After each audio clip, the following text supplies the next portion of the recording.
그 뚱뚱한 돼지와 잠자리 애들 생각만 해도 역겨워.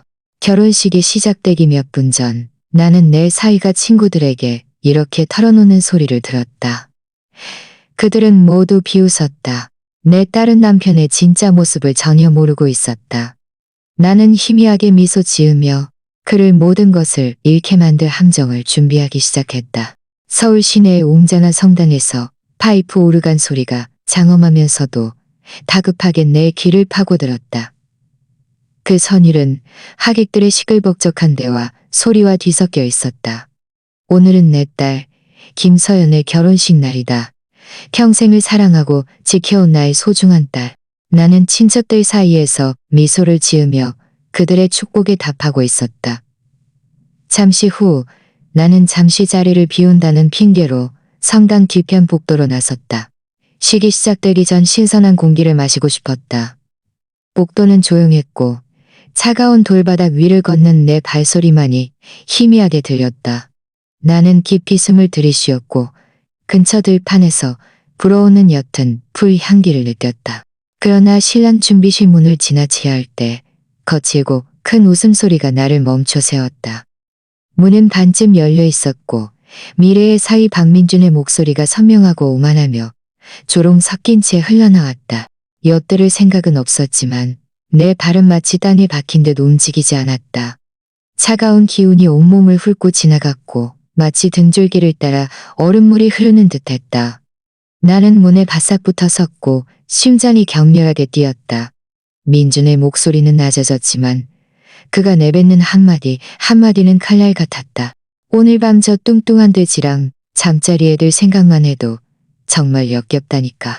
방 안의 남자들의 능탕하고 의기양양한 웃음을 터뜨렸다. 내 피가 얼어붙는 듯했다. 뚱뚱한 돼지라니. 그는 서연이를 말하는 것이었다. 내 눈에는 언제나 천사처럼 아름답고 밝은 미소와 따뜻한 마음을 가진 내 딸을 말이다. 내 가슴이 죄어왔다. 누군가 내 심장을 힘껏 움켜쥐는 듯했다. 또 다른 남자가 격렬하고 조롱하는 목소리로 민준의 어깨를 두드렸다. 에이, 그래도 장모님한테서 엄청난 재산을 받게 되잖아. 민준의 차갑고 잔혹한 웃음소리가 울려 퍼졌다. 당연하지.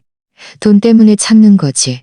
이씨 가문의 재산 때문이 아니었다면 내가 그 여자에게 접근이나 했겠어? 그의 한마디는 독침처럼 내 마음에 깊숙이 박혔다. 이씨 가문의 재산, 그것은 나와 내 부모님이 평생 땀 흘려 힘들게 지켜온 가업이었다.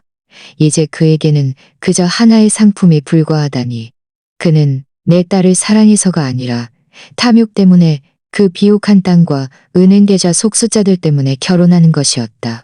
또 다른 남자가 불쾌한 어조로 끼어들었다. 신혼 첫날 밤이라. 소주 한 병은 통째로 비워야 겨우 할 수 있을걸? 안 그래? 잔이 부딪히는 맑은 소리가 모든 이들의 야만적인 웃음소리와 뒤섞였다.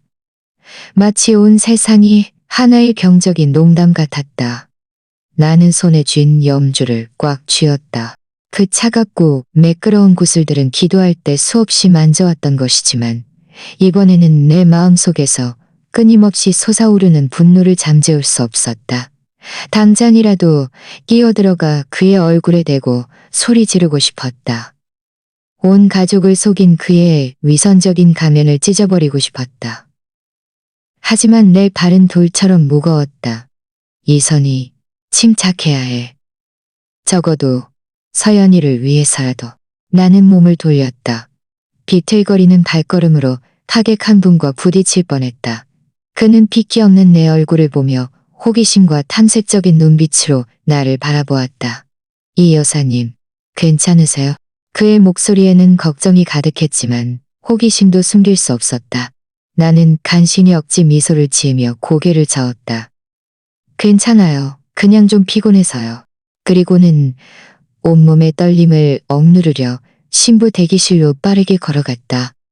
한 걸음 한 걸음이 가느다란 밧줄 위를 걷는 것 같았고 언제라도 끊어질 것만 같았다. 문을 열고 방 안으로 들어서자 내 마음속 휘몰아치는 폭풍과는 극명한 대비를 이루는 평화로운 풍경이 펼쳐졌다. 서연이, 나의 사랑스러운 딸은 거울 앞에 앉아 있었다. 순백의 웨딩드레스가 그녀의 몸에 꼭 맞아 천사처럼 보이게 했다. 창밖의 햇살은 그녀의 검은 머리카락을 별처럼 반짝이게 했다. 메이크업 아티스트는 조심스럽게 그녀의 뺨에 볼터치를 하고 있었고, 서연이의 가장 친한 친구인 최지은은 부드럽게 그녀의 이마에 맺힌 땀을 닦아주고 있었다. 서연이를 보며 나는 30년 전 돌아가신 남편과의 결혼식 날라 자신의 모습을 떠올렸다. 그러나 그날의 기쁨은 이제 형언할 수 없는 고통으로 바뀌어 있었다. 나는 소파에 주저앉아 심호흡을 하며 자신을 진정시키려 했었다. 하지만 내 손은 여전히 떨리고 있었다. 손가락을 꽉 맞잡고 무엇인가를 잡으려 했지만 아무것도 잡히지 않았다. 서연이가 지은과 웃으며 이야기하는 모습을 보자 내 마음은 갈기갈기 찢어졌다. 그녀는 자신이 곧 결혼할 남자가 얼마나 잔인한 말로 자신을 불렀는지 전혀 모르고 있었다. 그가 자신을 전혀 사랑하지 않는다는 것을, 이 모든 것이 우리 가문의 재산을 빼앗기 위해 치밀하게 계획된 사기극이라는 것을 그녀를 보호하고 싶었다. 당장이라도 달려가 그녀를 안고 모든 진실을 말해주고 싶었다.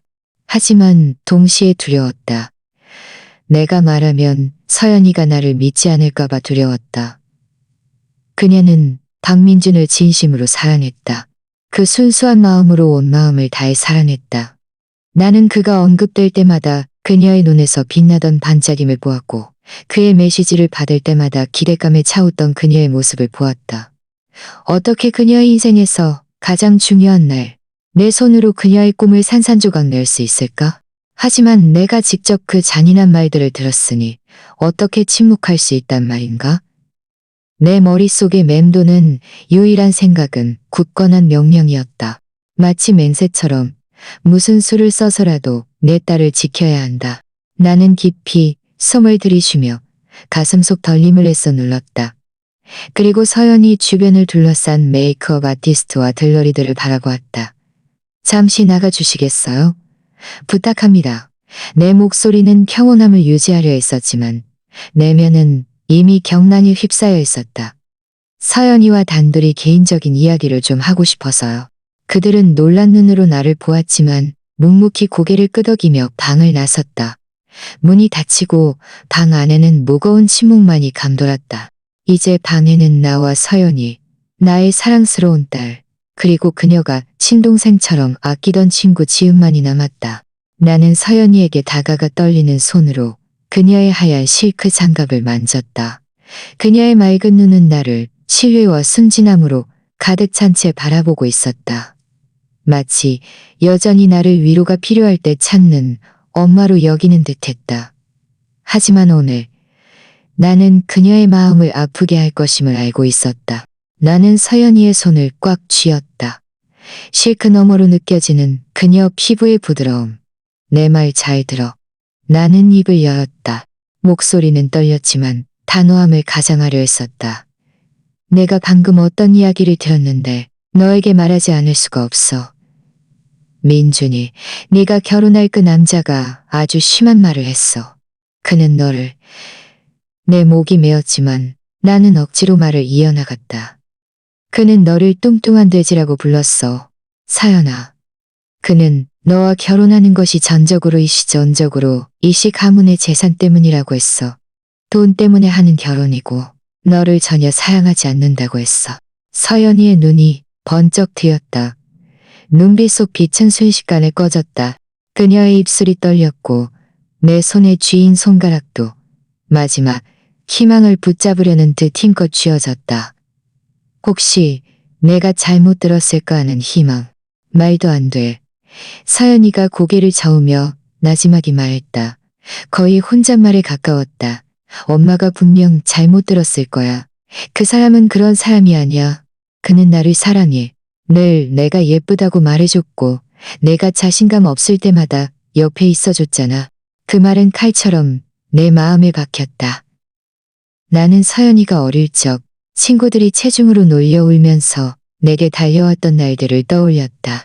나는 그녀를 꼭 안아주며 그녀에게는 그녀만의 독특한 아름다움이 있고 가장 소중한 것은 그녀의 마음이라고 속삭여주곤 했다. 그런데 이제 내 딸은 사기꾼을, 그녀의 불안감을 이용해 자신을 조종하는 남자를 믿으려 하고 있었다. 잘못 들은 게 아니야, 서연아. 나는 엄한 목소리로 말했다. 내 안에서 타오르는 분노를 억누르며. 내 귀로 직접 들었어. 그가 친구들과 함께 너를 비웃었어. 마치 네가 돈으로 거래할 수 있는 상품처럼 말이야. 서연이가 울음을 터뜨렸다. 뜨거운 눈물이 뺨을 타고 흘러내려 메이크업 아티스트가 공들여 준비한 화장을 망가뜨렸다. 그녀는 머리에 장식된 꽃들이 흔들릴 정도로 힘껏 고개를 저었다. 아니야, 엄마는 몰라. 그는 나를 많이 도와줬어. 내가 외모에 자신감이 없다는 거 엄마도 알잖아. 그런데 민준이는 나를 가치 있는 사람으로 느끼게 해줬어. 그런데 민준이는 나를 가치 있는 사람으로, 마치 나를 진심으로 사랑한다고 말했단 말이야. 서연이의 목소리는 갈라졌고 그는 나를 진심으로 사랑한다고 말이야. 딸아, 네가 그를 사랑하는 건 알아. 나는 목소리를 부드럽게 했지만 여전히 단호했다. 하지만 너를 진심으로 사랑하는 남자는 절대 너를 그렇게 부르지 않아. 그는 너와 함께할 자격이 없어, 서연아. 너는 그런 사람에게 네 인생을 맡길 수 없어. 내가 말을 계속하기도 전에 내내 침묵하고 있던 지은이 갑자기 입을 열었다. 그녀의 어조는 부드러웠지만 벨벳 속에 감춰진 칼날처럼 날카로웠다. 이 여사님, 뭔가 오해가 있는 것 같아요. 지은이 서연이의 어깨에 손을 얹으며 내게서 그녀를 보호하려는 듯 다가왔다. 저는 그동안 서연이 옆에 계속 있었어요. 민준 씨가 서연이를 정말 사랑한다는 것을 제 눈으로 직접 봤어요. 그는 늘 서연이를 잘 보살펴줬고 늘 걱정해줬어요. 지금 결혼식을 취소하면 서연이의 인생을 망치는 거예요. 어머니는 서연이에게 이런 수치스러운 짐을 평생 지게 할 건가요? 나는 그녀를 바라보았다. 불안감이 온몸을 훑고 지나갔다. 무언가 잘못되었다. 그녀가 그를 변호하는 방식이 나를 의심하게 만들었다. 왜 그녀는 그렇게 단호하게 민준 편을 드는 걸까? 왜 내 앞에서 서연이를 필사적으로 설득하려 할까? 서연이가 지은의 어깨에 기대어 서럽게 울었다. 엄마는 내가 행복해지는 게 싫은 거야? 그녀는 흐느끼며 말을 더듬었다. 엄마는 늘 내가 과수원에 남아 엄마랑 같이 있길 바랐잖아. 엄마는 나를 잃을까봐 일부러 그런 말을 하는 거야? 서연이의 말은 칼처럼 내 심장을 꿰뚫었다. 나는 할 말을 잃었다. 내 딸이 그렇게 생각할 거라고는 믿을 수 없었다. 서연아, 어떻게 그런 말을 할 수 있니? 나는 목소리를 낮췄다. 목소리가 갈라졌다. 내 평생의 유일한 소원은 네가 행복해지는 거야. 나는 너에게 더 나은 삶을 주기 위해 과수원에서 밤낮 없이 일하며 모든 것을 희생했어. 어떻게 네 엄마를 그렇게 이기적인 사람이라고 생각할 수 있니? 하지만 서연이는 대답하지 않았다. 그녀는 지은을 꽉 안을 뿐이었다. 마치 지은만이 이 순간 자신을 이해해주는 유일한 사람인 것처럼. 내가 키웠다. 그녀가 외로움에 울 때 몇 번이나 안아주고 위로해 주었던가. 외부의 비판에 맞서 강해지라고 가르쳤다. 그런데 이제 내 딸은 엄마가 아닌 친구를 믿으려 하고 있었다. 바로 그때 성당 종소리가 울렸다. 장엄하면서도 다급하게, 마치 시간이 누구도 기다려주지 않는다고 상기시키는 듯했다. 들러리 한 명이 문을 두드리며 다급하고 흥분된 목소리로 말했다. 빨리요, 빨리. 신부님과 모두 기다리고 있어요. 서연 씨, 이제 나가셔야 해요. 방 안의 분위기는 순식간에 깨졌다. 종소리는 나를 이 가슴 아픈 악몽에서 끌어냈다. 지은이 재빨리 움직였다. 그녀는 손수건을 꺼내 서연이의 눈물을 닦아주며 그녀의 귀에 속삭였다. 서연아, 엄마 말에 흔들리지 마. 오늘은 너의 날이야. 네가 오랫동안 꿈꿔왔던 날. 나가서 아름답게, 당당하게 걸어. 그녀의 목소리는 부드러웠지만 나는 숨겨진 압력을 느꼈다. 마치 그녀가 서연이를 내가 고통밖에 없다고 아는 길로 밀어넣는 듯했다. 서연이가 깊이 숨을 들이쉬며 일어섰다. 그녀는 순백의 드레스 자락을 정리했다. 거울을 보며 재빨리 뺨에 흐른 마스카라를 닦아낸 후 나를 한 번도 보지 않고 몸을 돌려나갔다. 내 딸의 발걸음 하나하나가 대리석 바닥에 울리며 망치처럼 내 가슴을 내리쳤다. 소리 지르고 싶었고 그녀를 맞고 싶었지만 내 발은 그 자리에 얼어붙어 움직일 수 없었다. 나는 그저 텅 빈 방에 서서 가슴이 찢어질 듯 아파하며 꼼짝도 할 수 없었다. 지은이 서연이를 따라 나갔지만 문을 닫기 전 그녀는 나를 돌아보았다. 그 순간 나는 그녀의 눈에서 이상한 빛을 보았다. 내가 이해할 수 없는 승리감이 서린 차가운 무언가를. 결혼식은 예정대로 진행되었다. 마치 내가 신랑 대기실에서 들었던 그 잔인한 말들이 찰나의 악몽에 불과했던 것처럼 나는 성당 맨 앞줄에 앉아 있었다. 스테인드 글라스 창문에서 쏟아지는 빛이 붉은 카펫 위로 쏟아졌지만 내게는 모든 것이 희미하고 차가운 안개에 덮인 듯 보였다. 서연이는 박민준의 팔짱을 끼고 천진난만한 미소를 지으며 천천히 걸어왔다. 붉은 카펫 위를 걷는 그녀의 발걸음 하나하나가 보이지 않는 칼처럼 내 심장을 베었다. 나는 손에 든 염주를 꽉 쥐었다. 울음을 터뜨리지 않으려 했었고 모든 사람들 앞에서 진실을 폭로하기 위해 일어서는 것을 억누르려 했었다. 하지만 할 수 없었다. 나는 그저 뻣뻣하게 앉아 내 딸이 양의 탈을 쓴 늑대라고 아는 남자에게 자신의 인생을 맡기는 것을 속수무책으로 지켜볼 수밖에 없었다. 결혼 피로연은 오래된 저택의 정원에서 열렸다. 사과나무 가지 사이에 걸린 노란색 전구들이 따뜻하고 낭만적인 분위기를 자아냈다. 축하밴드의 즐거운 음악 소리가 하객들의 웃음소리, 소주잔 부딪히는 맑은 소리와 뒤섞였다. 식탁에는 갈비찜, 잡채, 해물전, 떡 등 전통 한정식이 가득 차려져 있었다. 하지만 내게는 이 모든 것이 터무니없는 소극이었다. 내가 목격한 역겨운 진실을 감추기 위해 꾸며진 무대에 불과했다. 나는 홀로 구석에 조용히 앉아 이미 식어버린 오렌지 주스 한 잔을 들고 있었다. 내 시선은 민준에게서 한시도 떨어지지 않았다. 그는 테이블 사이를 오가며 완벽한 미소를 짓고 술을 권하고 악수를 하며 성공한 젊은 사업가이자 다정한 남편의 역할을 완벽하게 연기하고 있었다. 누구도 그 흠잡을 데 없는 외모 뒤에 잔인하고 야심찬 영혼이 숨어 있다는 것을 의심할 수 없었을 것이다. 나는 깊이 숨을 들이쉬고 용기를 내어 서연이에게 다가갔다. 그녀는 친구 몇 명과 함께 서 있었고 순백의 웨딩드레스는 조명 아래 반짝였다. 그녀의 미소는 여전히 밝았지만 나는 그녀 눈의 피로를 읽을 수 있었다. 나는 그녀를 잠시라도 옆으로 끌어내어 내가 여전히 여기 있고 그녀를 보호하는 것을 포기하지 않을 것이라고 말해주고 싶었다. 하지만 내가 한 걸음 내디디려 하자 지은이 그림자처럼 빠르게 나타났다. 그녀는 서연이의 팔을 잡고 위선적인 위로의 팔을 잡고 위선적인 위로의 팔을 잡고 위선적인 위로의 팔을 잡고 이 여사님, 서연이가 오늘 하루를 마음껏 즐기게 해주세요. 지은이 달콤한 목소리로 말했다. 경고처럼 들렸다. 더 이상 걱정시키지 말아주세요. 네? 나는 뺨을 맞은 듯 얼어붙었다. 그녀의 말은 보이지 않는 벽처럼 나와 딸을 갈라놓았다. 나는 그녀의 눈을 보며 내가 알던 그 소녀의 그림자를 찾으려 했다.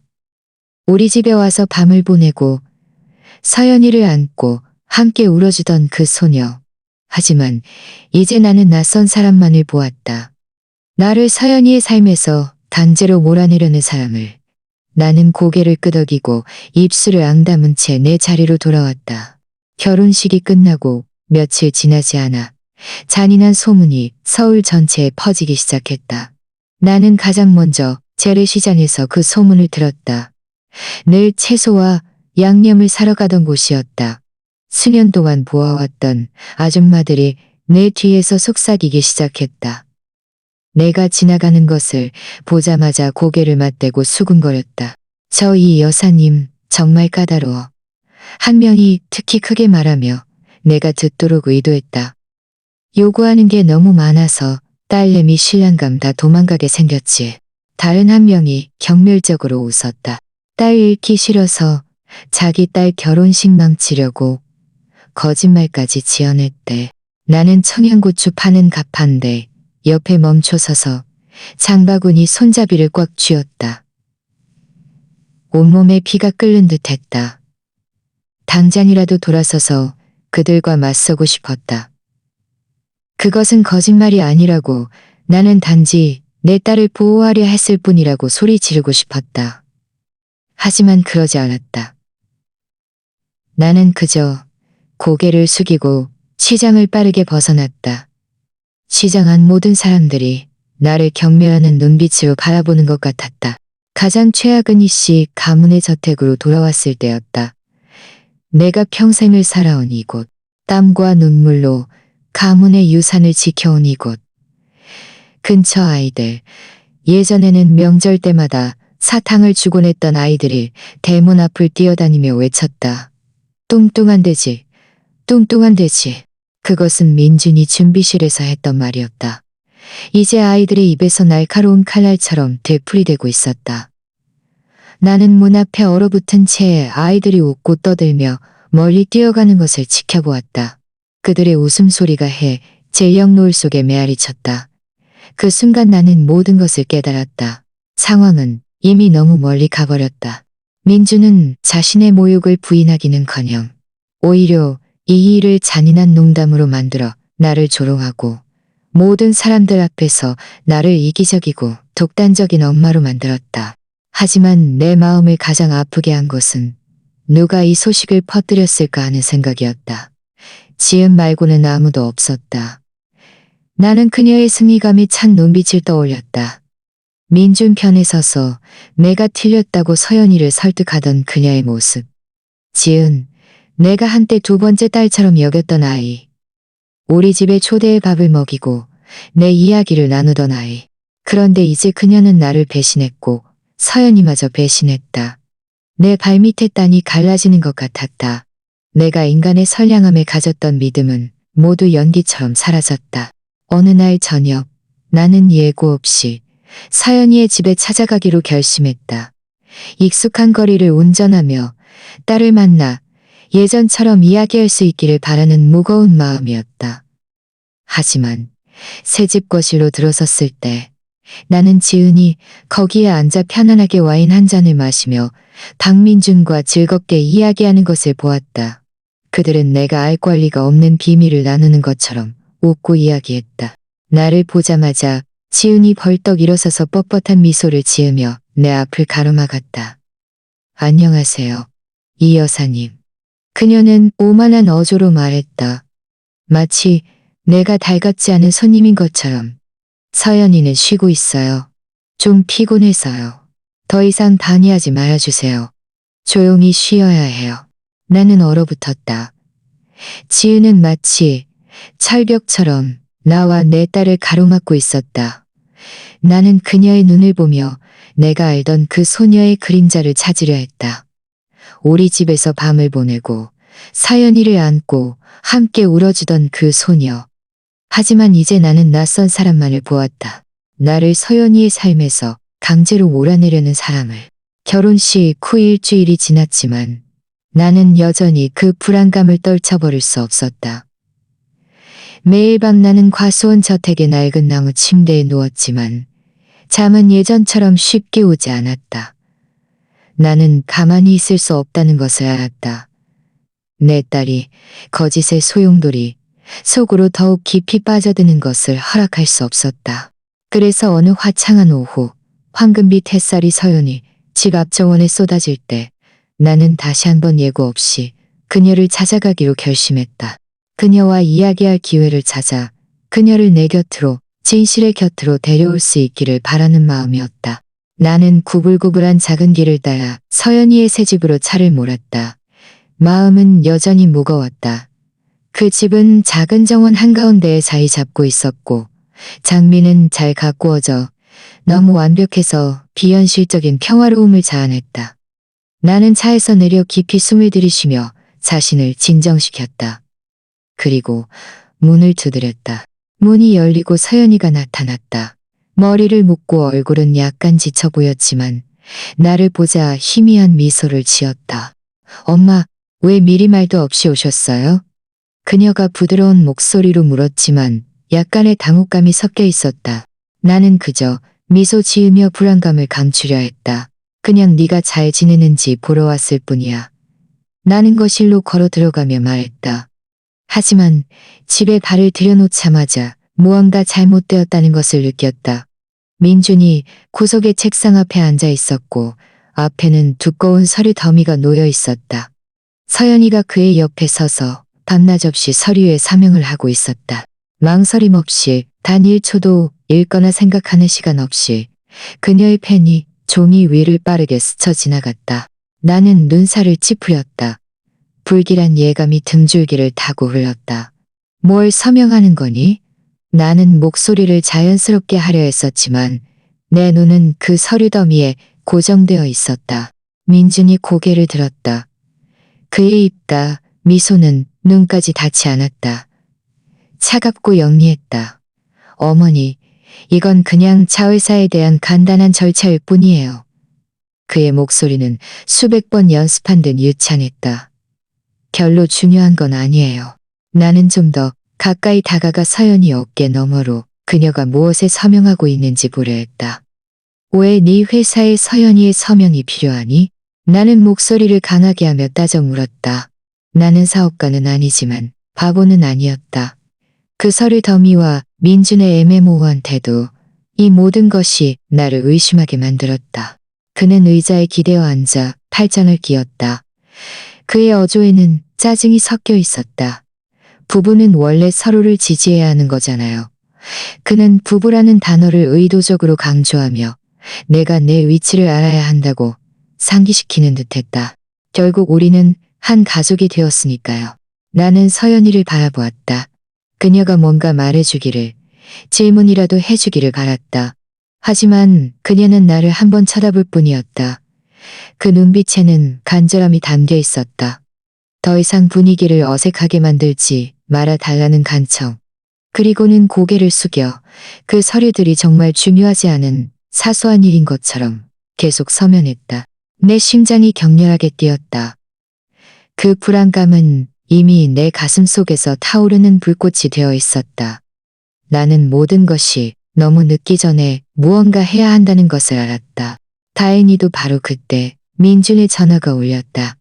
그는 눈살을 찌푸리며 일어서서 전화를 받으러 발코니로 나갔다. 나와 서연이만 거실에 남았다. 하지만 몇 초 지나지 않아 서연이도 일어서며 중얼거렸다. 엄마, 저 화장실 좀 다녀올게요. 여기서 잠깐 기다려주세요. 나는 고개를 끄덕이며 간신히 미소를 지었다. 하지만 내 머릿속에는 이미 대담한 계획이 형성되고 있었다. 화장실 문이 닫히자마자 나는 즉시 행동했다. 심장이 가슴 밖으로 튀어나올 듯 뛰었다. 나는 책상으로 달려가 서류를 펼쳤다.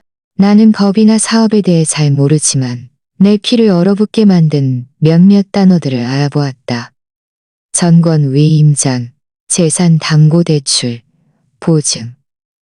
일시 가문의 과수원이라는 이름이 모든 페이지에 끊임없이 나타났다. 마치 붉은 경고등처럼. 이것은 민준이 말한 사소한 절차가 아니었다. 이것은 음모였다. 몇 세대에 걸쳐 우리 가문이 피땀 흘려 일궈낸 재산을 빼앗으려는 계획이었다. 나는 떨리는 손으로 휴대폰을 꺼내 카메라를 켰다. 최대한 빠르게 모든 페이지를 찍었다. 화장실에서 들려오는 물소리는 마치 카운트다운 시계처럼 나를 재촉했다. 화면을 한 번 클릭할 때마다 채찍처럼 내 심장을 때렸다. 나는 발각될까 두려웠고 민준의 배신에 분노했다. 나는 조심스럽게 서류를 원래대로 돌려놓았다.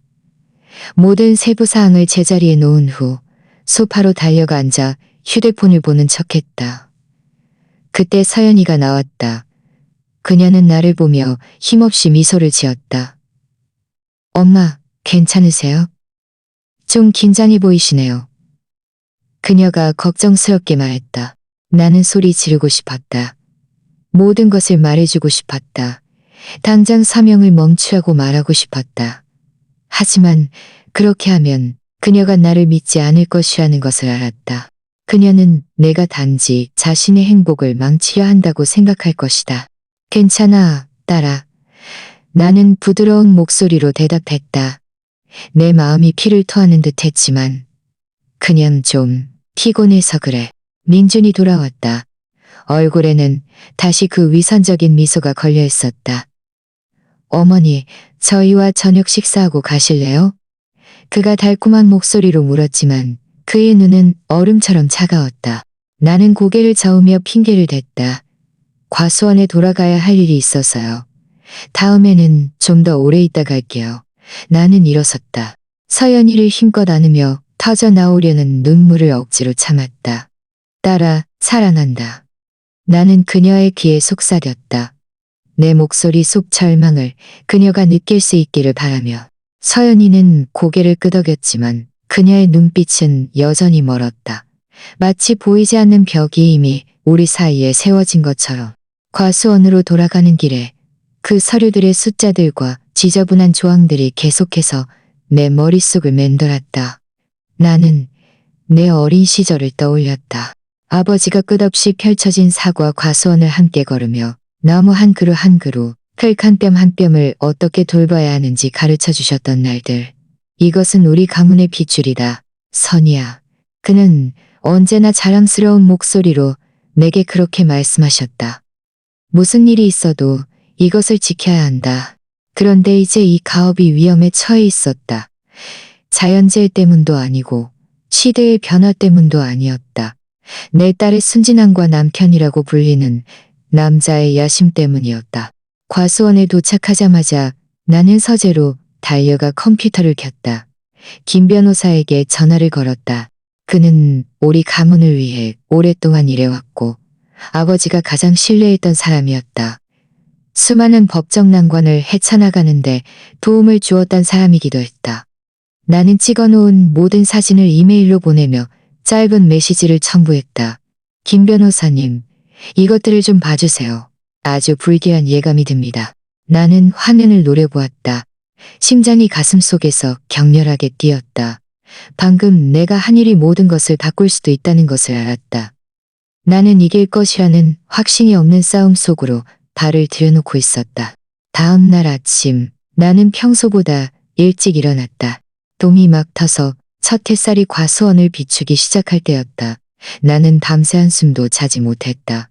그 서류 속 숫자들과 의심스러운 조항들이 내 머릿속에서 끊임없이 맴돌았다. 마치 계속 울리는 경보음처럼. 나는 블랙커피 한 잔을 타서 창가에 앉아 들판을 바라보며 자신을 진정시키려 애썼다. 하지만 내 마음은 여전히 혼란스러웠다. 민준의 배신에 대한 분노와 서연이의 미래에 대한 두려움이 뒤섞여 있다. 그래서 나는 낡은 옷을 걸치고 차 열쇠를 들고 곧장 시내 김 변호사 사무실로 향했다. 김 변호사 사무실은 오래된 건물 2층이 있었다. 벽은 군데군데 얼룩져 있었고 공기 중에는 종이와 잉크 냄새가 떠다녔다. 누렇게 바랜 서류들로 가득 찬 나무 책장들은 신뢰감을 주었다. 마치 이곳이 수많은 가족들의 희로애락을 지켜봐온 것처럼. 나는 김 변호사의 낡은 가죽 의자에 앉아 그의 책상 맞은편에 앉았다. 그는 백발이었고 안경은 콧등에 걸쳐 있었다. 그는 내가 어젯밤 보낸 사진들을 조용히 보고 있었다. 그의 눈빛에는 슬픔이 비쳤지만 목소리는 늘 그랬듯이 침착했다. 이선희 씨. 그가 입을 열며 유감스럽게 고개를 저었다. 당신의 예감이 완전히 맞습니다. 이것들은 매우 위험한 자산 위임 서류들입니다. 서연 씨의 서명이 있으면 민준 씨는 이씨 가문의 과수원 자산과 신용을 담보로 대출을 신청하거나 담보를 잡거나 심지어 일부를 매각할 수 있는 절대적인 통제권을 갖게 됩니다. 그의 말은 망치처럼 내 심장을 직접 내리쳤다. 나는 현기증을 느꼈고 손으로 의자 팔걸이를 꽉 쥐어 손가락 마디가 하얗게 질릴 때까지 힘을 주었다. 절대적인 통제권이라니요? 나는 떨리는 목소리로 되풀이했다. 믿을 수 없다는 듯. 제 말은 그가 서연이의 서명만으로 모든 것을 가져갈 수 있다는 건가요? 김 변호사가 고개를 끄덕였다. 그의 눈빛은 심각했다. 그는 서류 몇 장을 더 넘기며 이 잔인한 사실을 완화하려는 듯 목소리를 낮췄다. 더 나쁜 것은 민준 씨의 사촌 박지훈 씨도 일부 첨부 서류에 등장한다는 것을 발견했습니다. 그들은 이 씨, 가문의 이름으로 서울의 주요 은행 몇 군데에서 수십억 원의 대출을 신청했습니다. 나는 오싹했다. 등줄기를 따라 찬바람이 불어오는 것 같았다. 박지훈이라는 이름은 어렴풋이 기억났다. 그를 몇 번 본 적이 있었다. 키 크고 건장한 남자, 불안한 눈빛으로 늘 연회에서 민준 옆에 붙어 다니던 남자. 이게 무슨 의미죠? 김 변호사님? 나는 갈라지는 목소리로 물었다. 거의 속삭이듯이. 만약 민준 씨의 사업이 실패하면 어떻게 되나요?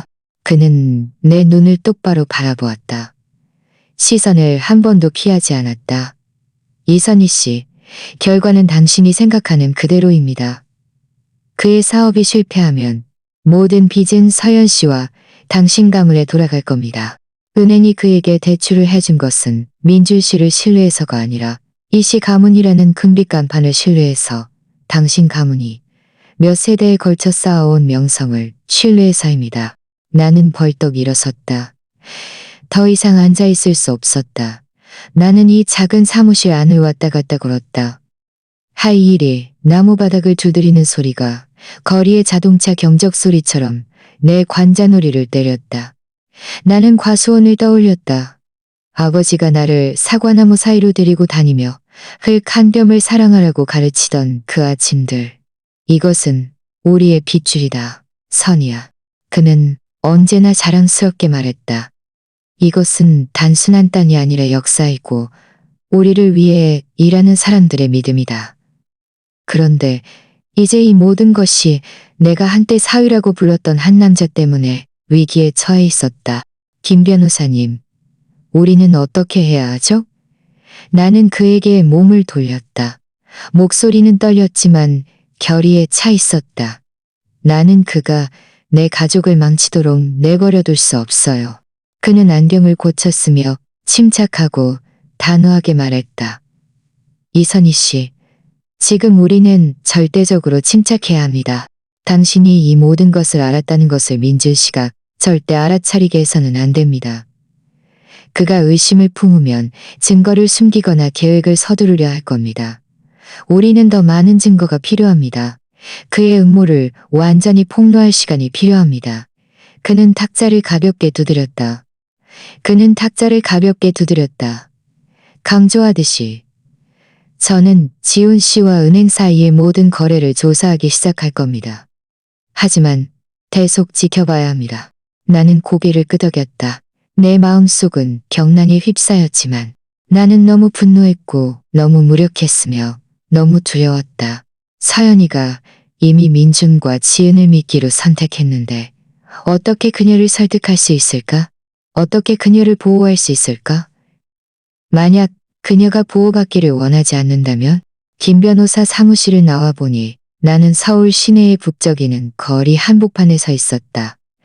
자동차 소리, 상인들의 외침, 모든 소리가 혼란스럽게 뒤섞였지만 내 마음속 통제불능의 심장 박동 소리를 덮을 수는 없었다.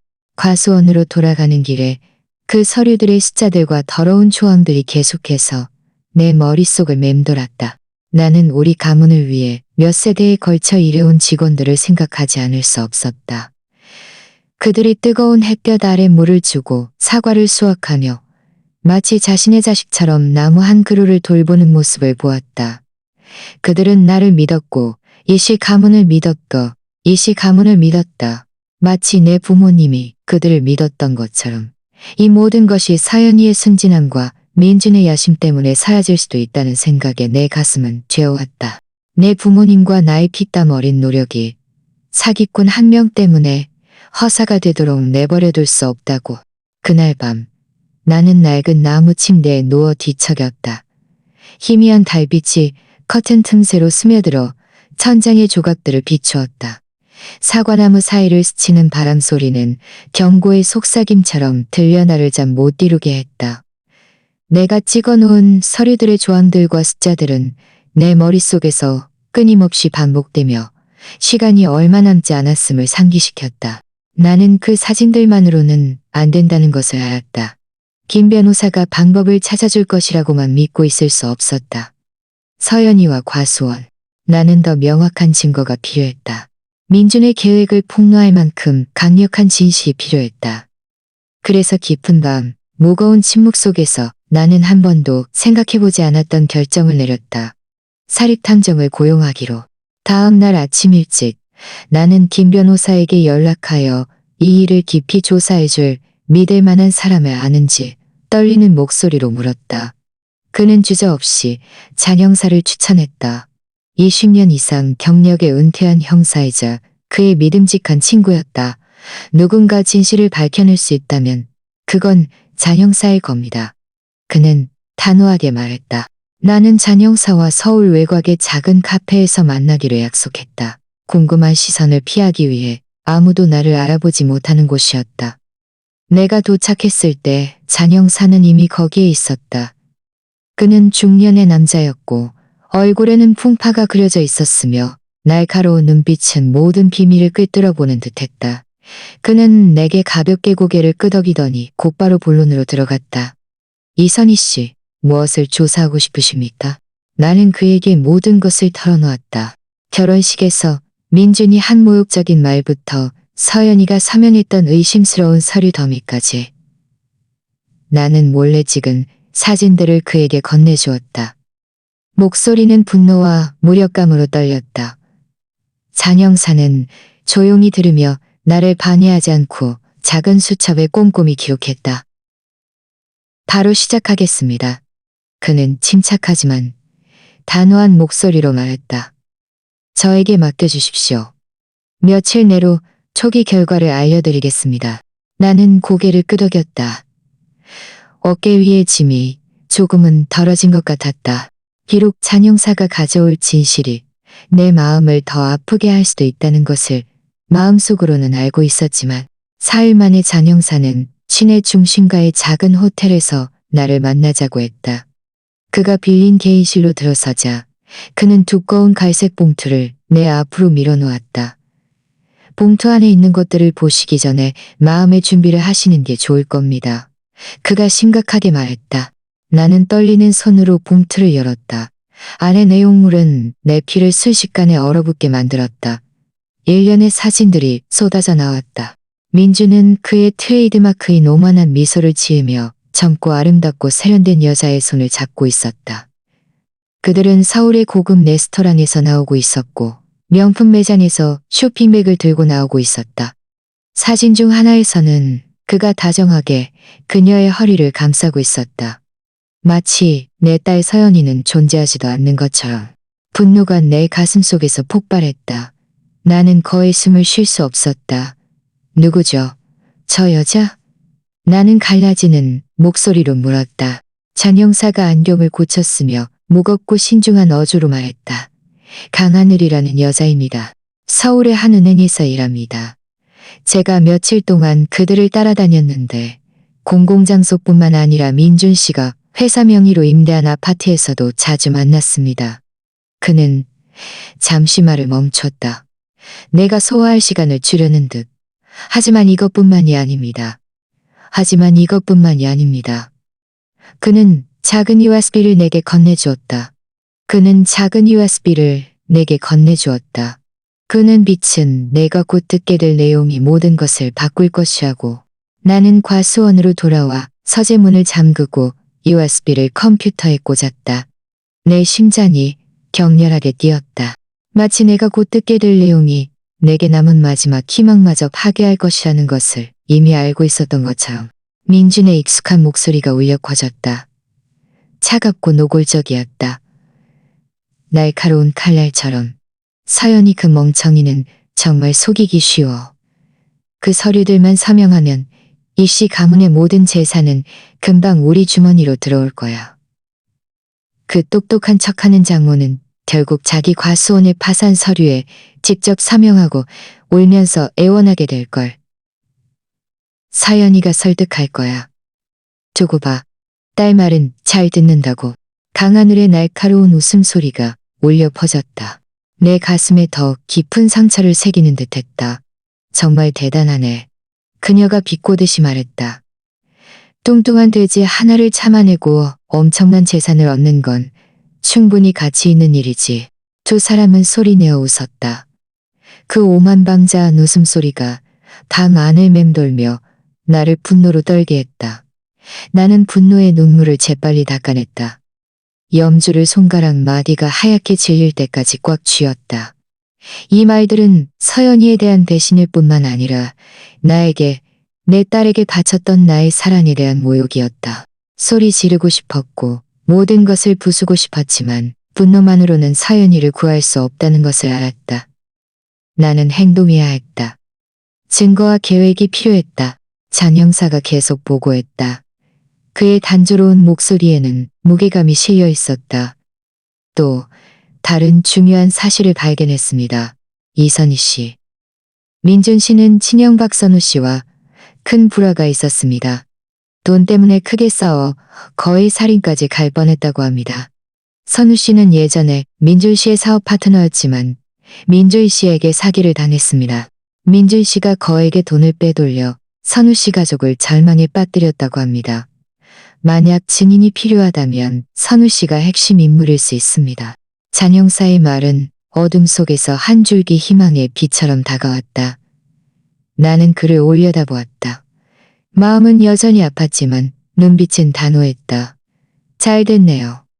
만약 선우 씨가 민준 씨의 진짜 모습을 안다면 그가 저를 도울 수도 있겠네요. 선우 씨가 어디에 있는지 아세요? 장 형사가 고개를 끄덕였다. 그리고 종이 한 장을 내게 건네주었다.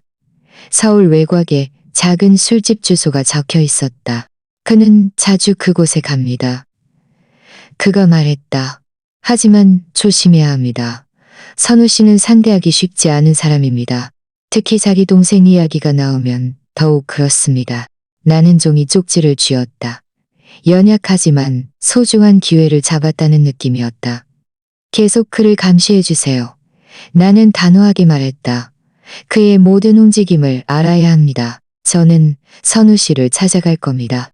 장 형사가 고개를 끄덕였다. 그의 눈빛은 내가 모든 것을 걸고 있다는 것을 이해하는 듯했다. 최선을 다하겠습니다. 이선희 씨. 그가 말했다. 저를 믿으십시오. 나는 장 형사가 준 주소를 들고 서울 외곽에 위치한 작은 술집으로 차를 몰았다. 마음은 단호하면서도 초조했다.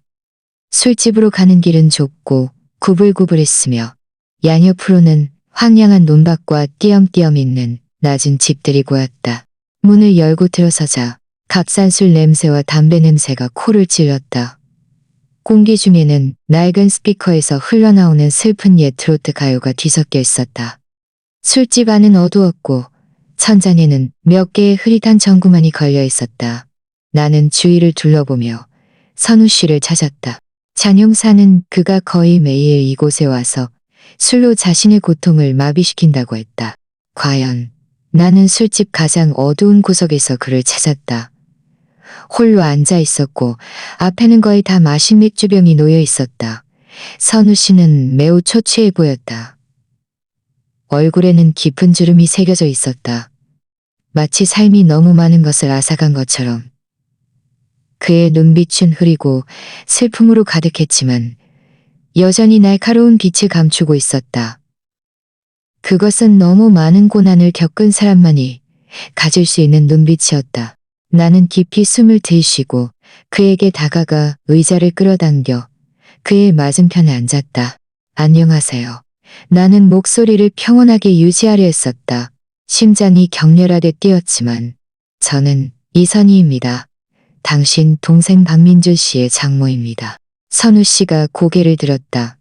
피로와 절망이 그의 얼굴을 뒤덮었다. 그는 차가운 비웃음을 흘렸다. 전혀 친절하지 않았다. 그 망할 자식 편을 들러온 겁니까? 그의 목소리는 갈라졌고 쓰라린 감정으로 가득했다. 만약 그렇다면 가세요.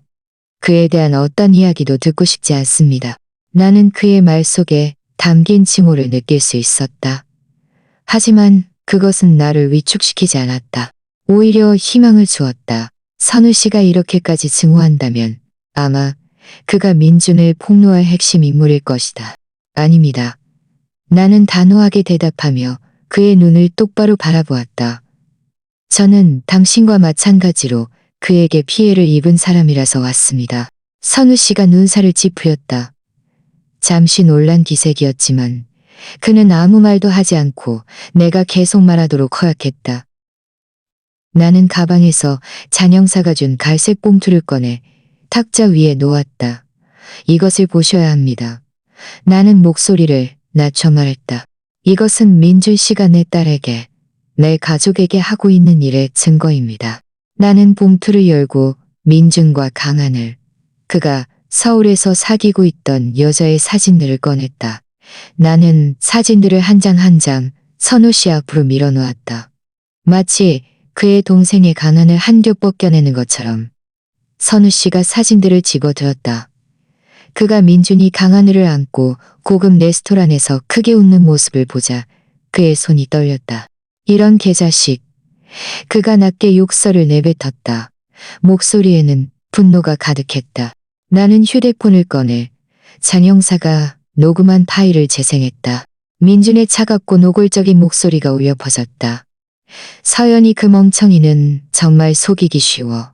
그 서류들만 서명하면 이 씨 가문의 모든 재산은 금방 우리 주머니로 들어올 거야. 강하늘의 맑은 웃음소리가 다시 칼처럼 나를 꿰뚫었다.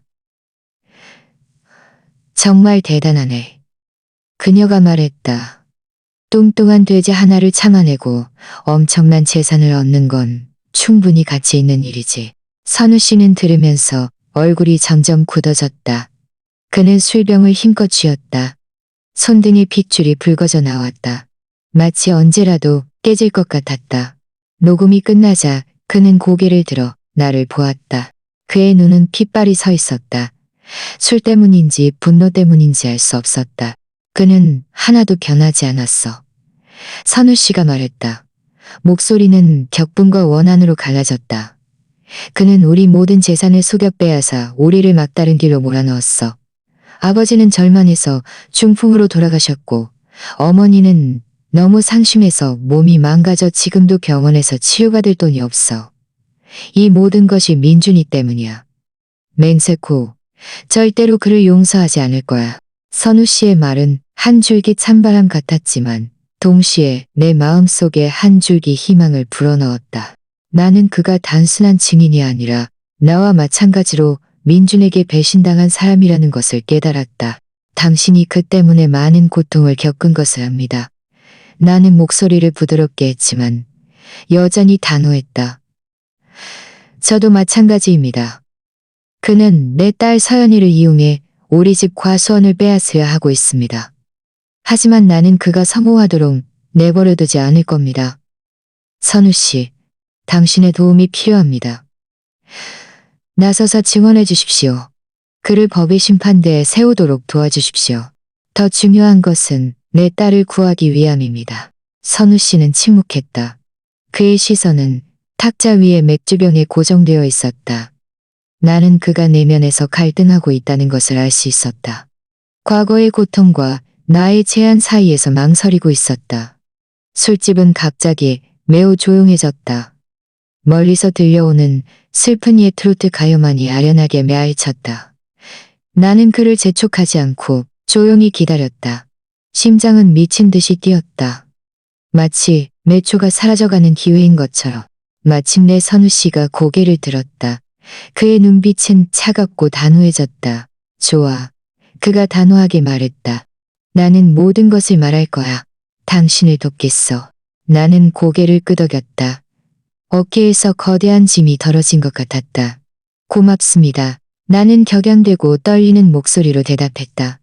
우리가 함께 그를 막아요. 선우 씨는 대답하지 않고 고개를 끄덕일 뿐이었다. 하지만 그의 눈빛에서 나는 나와 같은 결의를 보았다.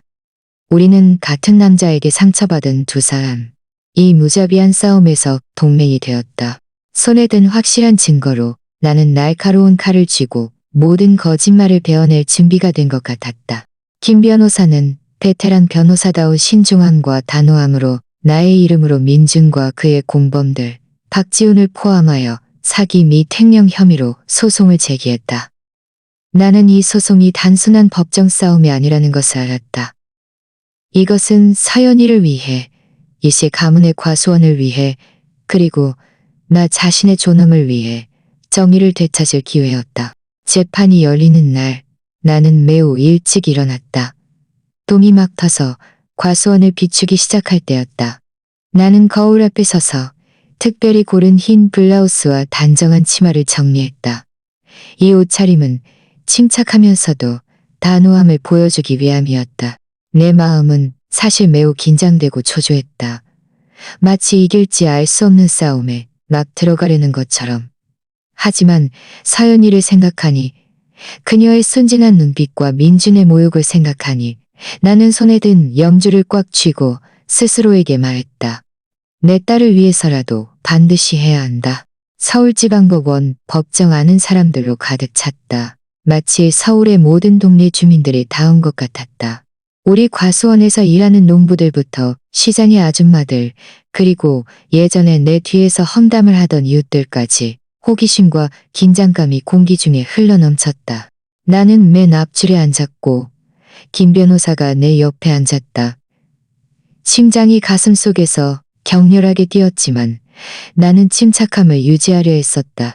민준과 지훈이 늘 그랬듯이 오만한 태도로 들어왔다. 민준은 비싼 맞춤 양복을 입고 얼굴에는 누구도 자신을 건드릴 수 없다고 생각하는 듯 자랑스러운 미소를 짓고 있었다. 지훈은 그 뒤를 따랐고 불안한 눈빛이었지만 놀란 척했다. 나는 그들을 노려보았다. 피가 혈관 속에서 끓는 듯 했지만 내 시선이 서연이와 마주치자 그 가슴 아픈 고통이 다시 나를 꿰뚫었다. 나는 그녀가 지은과 함께 들어오는 것을 보았다. 얼굴은 창백했고 눈은 울어서 붉게 부어 있었다. 서연이는 의도적으로 내 시선을 피하며 고개를 숙였다. 검은 머리카락이 뺨을 따라 늘어져 있었다.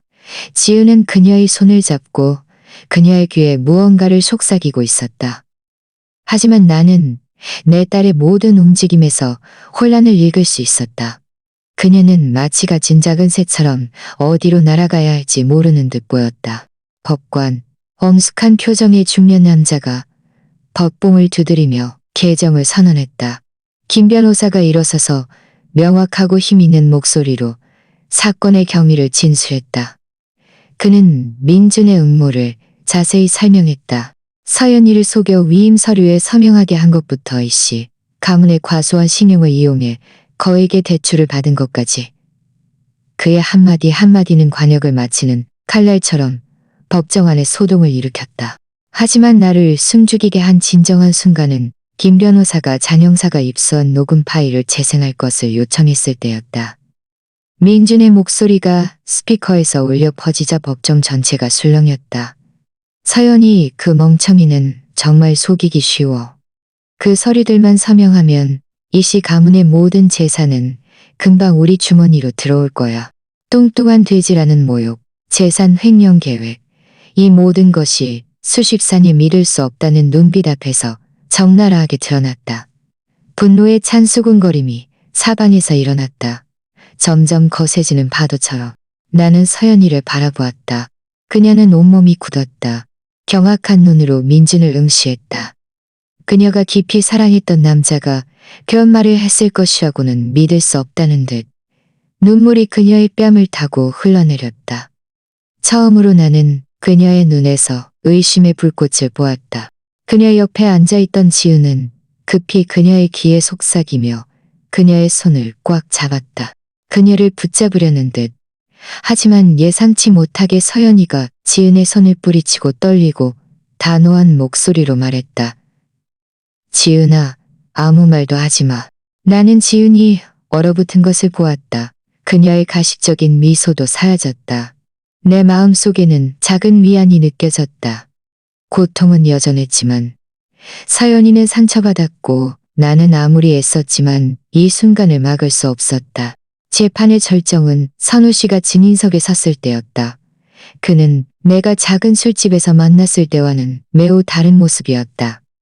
그날 그는 깨끗한 셔츠를 입고 머리카락도 단정하게 빗어 넘겼다. 비록 얼굴에는 여전히 고통의 흔적이 남아 있었지만 그는 말을 시작했다. 목소리는 갈라졌고 격앙되어 있었다. 저는 박민준의 형입니다. 그가 말했다. 시선은 법정을 훑다가 마침내 동생에게 멈췄다. 하지만 저는 오늘 그를 변호하기 위해 여기에 온 것이 아닙니다. 저는 사실을 진술하기 위해 왔습니다. 그는 내 가족을 속여 우리 부모님이 평생 모은 모든 재산을 빼앗았습니다. 아버지는 절망해서 중풍으로 돌아가셨고 어머니는 너무 상심해서 중풍으로 돌아가셨고 법정은 쥐 죽은 듯 고요했다. 선우 씨의 무거운 목소리만이 들렸다. 거대한 바위처럼. 그는 민준이 어떻게 투자를 약속하고는 돈을 가로채 도망쳤는지, 어떻게 동생에게 돌아오라고 애원했지만 침묵만 돌아왔는지 이야기했다. 그에게는 마음이 없어. 선우 씨의 목소리가 갈라졌다. 그의 마음 속에는 자기 자신 외에는 아무도 없어. 나는 민준을 바라보았다. 그는 분노에 찬 목소리로 소리질렀다. 거짓말이야. 너는 그저 나를 질투하는 것뿐이라고. 하지만 그의 외침은 법정의 분노한 군중의 목소리에 묻혀버렸다. 나는 그늘 자신이 승리자라고 생각했던 남자의 눈에서 처음으로 절대적인 공포를 보았다. 마지막으로 김 변호사는 강력하고 정의로운 호소로 변론을 마쳤다. 법정은 깊은 침묵에 잠겼다. 법관은 심각한 표정으로 법정을 훑다가 마침내 서연이에게 시선을 멈췄다. 김서연 씨, 그가 엄숙하고 명확한 목소리로 말했다. 법정 선고 전에 할 말씀이 있으십니까? 법정 전체가 숨죽였다. 나는 서연이를 바라보았다. 심장이 멎는 듯했다. 그녀는 떨리는 몸으로 일어섰다. 의자 등받이를 붙잡고 겨우 몸을 지탱했다. 나는 그녀가 입술을 꽉 깨물고 있는 것을 보았다. 저는 속았습니다. 그녀가 말했다. 목소리는 떨렸지만 단호함으로 가득했다. 저는 믿을 수 없는 사람을 믿었습니다. 저는 이혼하겠습니다.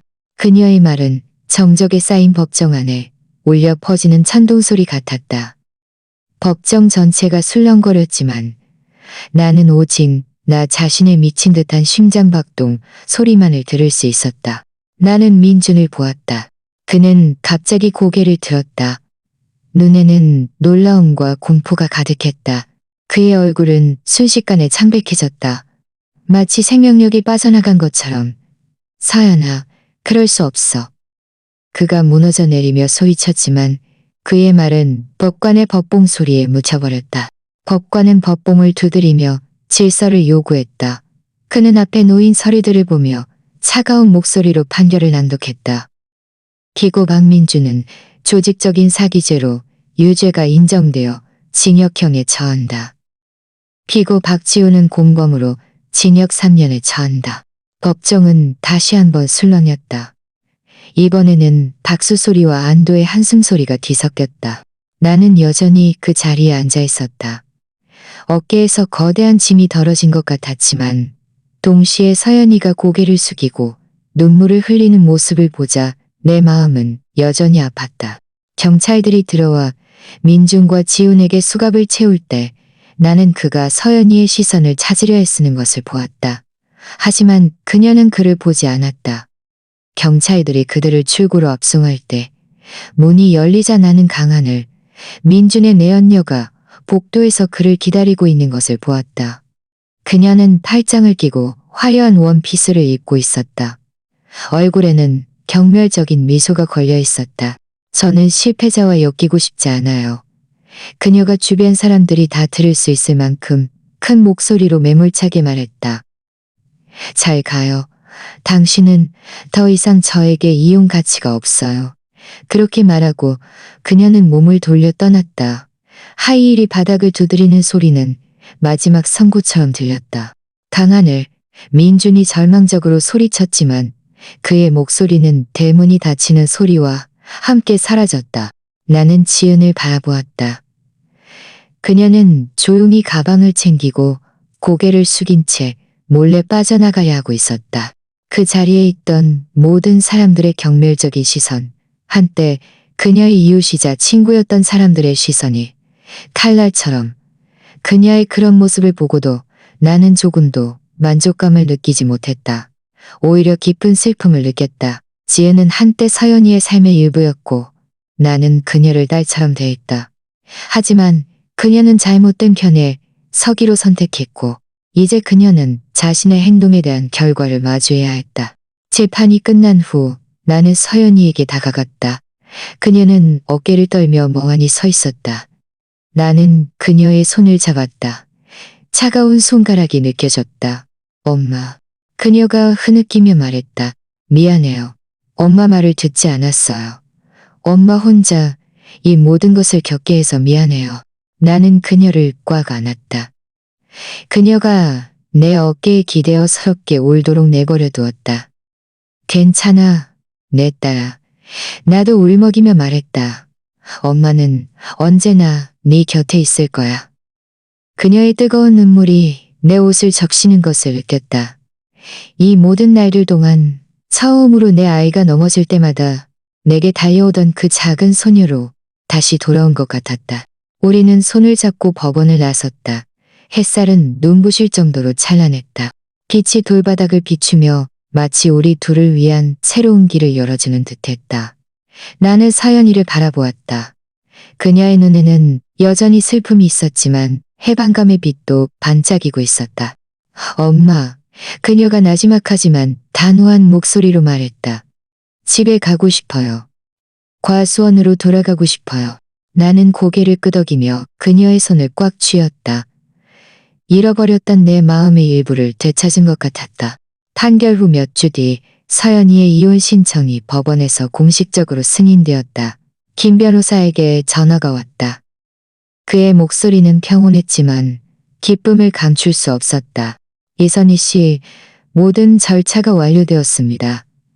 서연 씨는 이제 자유입니다. 그가 말했다. 나는 고개를 끄덕였다. 그가 볼 수는 없었지만 내 가슴 속에 큰 돌덩이가 마침내 내려앉는 것을 느꼈다. 나는 집대 청마루에 서서 끝없이 펼쳐진 사고와 과수원을 바라보았다. 몇 달 만에 처음으로 평온함을 느꼈다. 서연이, 내 딸은 이씨 가문의 저택, 그녀의 진짜 집으로 돌아오기로 결정했다. 내가 모든 사랑과 희망으로 그녀를 키웠던 곳으로. 서연이가 돌아온 첫날, 나는 그녀가 과수원 한가운데에 서 있는 것을 보았다. 열매가 가득 달린 나무들이 바람에 흔들리고 있었다. 아침 햇살이 그녀의 검은 머리카락에 비쳤고 나뭇잎에 맺힌 이슬방울들이 반짝였다. 서연이는 깊이 숨을 들이쉬었다. 축축한 흙냄새, 사과꽃 향기, 그리고 새로 얻은 자유를 모두 몸 안에 들이마시려는 듯. 그녀는 내게 몸을 돌렸다. 눈에는 눈물이 고였고 목소리는 떨렸다. 목소리는 떨렸다. 엄마 말을 믿지 않아서 미안해요. 엄마 혼자 이 모든 것을 미안해요. 그녀의 말은 칼처럼 나를 꿰뚫었지만 그것은 고통이 아니었다. 슬픔과 기쁨이 뒤섞인 감정이었다. 나는 앞으로 나아가 그녀를 꽉 안았다. 그녀의 떨리는 등을 쓰다듬으며 괜찮아, 내 딸아. 나는 울먹이며 말했다. 가장 중요한 건 네가 이제 집에 돌아왔다는 거야. 우리 둘이 함께 다시 시작하자. 며칠이 지나면서 과수원의 삶은 점차 제자리를 찾아갔지만 새로운 활력이 더해졌다. 서연이는 더 이상 예전에 순진하고 연약한 소녀가 아니었다. 그녀는 나와 함께 과수원 경영을 배우기 시작했다. 그녀의 총명함과 빠른 판단력에 나는 놀랐다. 그녀는 몇 시간씩 책상에 앉아 장부를 확인하고 상인들과 협상하는 법을 배웠으며 심지어 미국과 캐나다로 수출되는 대규모 주문서에 직접 서명하기도 했다. 그녀가 서류를 한 장 한 장 넘기며 집중하는 모습을 보며 나는 30년 전 나 자신의 모습을 보았다. 강하고 온 가족을 지탱할 준비가 된 여자. 과수원 직원들, 우리 가문을 위해 몇 세대에 걸쳐 일해온 그들은 모두 서연이의 귀환을 기쁘게 환영했다. 그들은 내가 젊었을 때 나를 불렀던 것처럼 그녀를 아가씨라고 불렀다. 그녀가 지나갈 때마다 미소 지으며 사과에 익은 정도를 확인하는 법, 땅을 돌봐 나무들이 더 건강하게 자라게 하는 법을 가르쳐 주었다. 아가씨가 이 여사님 젊었을 때랑 똑같아졌어. 한나이 든 직원이 자랑스러운 눈빛으로 말했다. 이씨 가문에 영광을 가져다 줄 거야. 이 말들은 내 마음을 따뜻하게 했다. 마치 내 부모님의 유산이 마침내 오랫동안 기다려온 유능한 후계자를 찾은 것 같았다. 서울 동네 주민들의 나에 대한 시선도 바뀌기 시작했다. 예전 시장에서 들리던 악의적인 험담은 연민과 존경으로 변모했다. 어느 날 아침 내가 청양고추를 고르고 있을 때 예전에 내 뒤에서 험담을 하던 한 아주머니가 다가와 수줍게 말했다. 이 여사님, 사과드립니다. 제가 그 소문들을 믿지 말았어야 했는데 당신은 강한 어머니입니다. 저희 모두 당신이 자랑스러워요. 나는 그저 미소 지으며 가볍게 고개를 끄덕였다. 고맙습니다. 나는 평온하게 대답했다. 시간 되시면 과수원에 들러주세요. 나는 과수원 대문을 활짝 열어 모든 사람들을 초대했다. 소문과 비방이 남긴 균열을 메우기 위함이었다. 그들이 달콤한 사과를 맛보며 짓는 미소를 볼 때마다 나는 내가 올바른 길을 가고 있다는 것을 알았다. 지은에 관해서는 그녀는 재판이 끝난 후 조용히 사라졌다. 아무도 그녀가 어디로 갔는지 몰랐다. 최지은이라는 이름은 점차 서울의 대화 속에서 사라졌다. 마치 그녀가 존재한 적이 없는 것처럼 그녀의 떠남을 생각하며 나는 만족감을 느끼지 못했다. 그저 옅은 슬픔만이 남았다. 지은은 한때 서연이의 삶의 일부였고 나는 심지어 그녀를 딸처럼 아꼈다. 하지만 그녀는 잘못된 편에 서기로 선택했고 이제 그녀는 자신의 행동에 대한 결과를 마주해야 했다. 동시에 서연이도 변하기 시작했다. 과수원 경영 방식뿐만 아니라 자신을 바라보는 방식에서도 어느 날 오후 그녀는 약간 수줍어하며 내게 말했다. 운동 프로그램을 신청하고 싶다고. 이건 민준 씨를 기쁘게 하려는 게 아니에요. 서연이가 단호한 눈빛으로 말했다. 제가 저 자신을 더 사랑하고 싶어서요. 더 건강해져서 엄마와 함께 과수원을 잘 돌보고 싶어요. 나는 고개를 끄덕였다. 자랑스러운 눈물이 그렁그렁했다. 매일 아침 나는 서연이가 일찍 일어나 밭두렁 사이를 달리는 것을 보았다. 땀방울이 그녀의 이마에서 반짝였지만 얼굴에는 밝은 미소가 걸려 있었다. 그녀는 자기 자신을 되찾고 있었다. 이것이 그녀의 가장 큰 승리라는 것을 나는 알았다. 공기가 맑고 옅은 사과꽃 향기가 나는 어느 아침, 나와 서연이는 열매가 가득 달린 나무들 사이를 걷고 있었다. 새소리와 나뭇잎 사이를 스치는 바람, 소리가 평화로운 음악처럼 뒤섞였다. 서연이가 걸음을 멈추고 들판을 바라보았다. 그리고 단호한 목소리로 내게 말했다. 엄마, 저는 다시는 아무에게도 속지 않을 거예요. 저는 엄마 곁에 있을 거예요. 할머니와 아빠가 일궈놓은 모든 것을 지키고 더 크게 만들 거예요. 이 과수원은 우리 집이에요. 저는 이곳이 영원히 우리 집이기를 바라요. 나는 미소 지었다. 마음은 평온함과 자부심으로 가득 찼다. 나는 그녀의 손을 쥐었다. 그 작은 손가락에서 전해지는 힘을 느꼈다. 집으로 돌아온 후 나는 홀로 대청마루에 앉아 햇살 아래 반짝이는 들판을 바라보았다. 나는 그 고통스러웠던 날들, 잠 못 이루던 밤들, 내가 무너질 것 같다고 생각했던 순간들을 떠올렸다. 하지만 이제 서연이가 내 곁에 있으니 나는 모든 희생이 가치 있었다는 것을 안다. 정의는 늦을지 몰라도 처벌은 피할 수 없다. 내게 가장 달콤한 복수는 민준이 처벌받는 것을 보는 것도 지은이 사라지는 것을 보는 것도 아니었다. 가장 달콤한 복수는 내 딸이 자유를 되찾고 단호하게 일어서서 자신감 있게 앞으로 나아가는 것을 보는 것이었다. 이 모든 일을 겪은 후 나는 여러분에게 가장 중요한 메시지를 남기고 싶다. 삶에서 진실과 신뢰는 어떤 것과도 바꿀 수 없다는 것이다. 어쩌면 맹목적인 사랑, 순진함 또는 타인의 압력 때문에 길을 잃을 수도 있다. 하지만 용기를 내어 진실을 마주할 때만이 우리 자신과 우리가 사랑하는 사람들을 보호할 수 있다. 대신은 우리를 쓰러뜨릴 수 있지만 그것은 또한 우리를 성장시키고 정직함과 진정한 사람을 소중히 여기도록 가르친다. 가장 중요한 것은 신뢰와 진정한 관심으로 세워진 가족은 우리가 언제든 돌아갈 수 있는 곳이라는 것이다. 우리가 어떤 어려움에 넘어져도 다시 일어설 수 있는 버팀목이 되어준다. 여러분께서 방금 들으신 이 이야기는 당사자들의 신분 보호를 위해 이름과 장소 등이 모두 변경되었습니다. 우리는 이 이야기를 판단하기 위해서가 아니라 누군가 듣고 반성할 수 있기를 바라며 공유합니다. 저는 정말이지 얼마나 많은 엄마들이 자신의 집에서 조용히 고통받고 있을지 생각합니다. 만약 당신이라면 어떻게 하시겠습니까?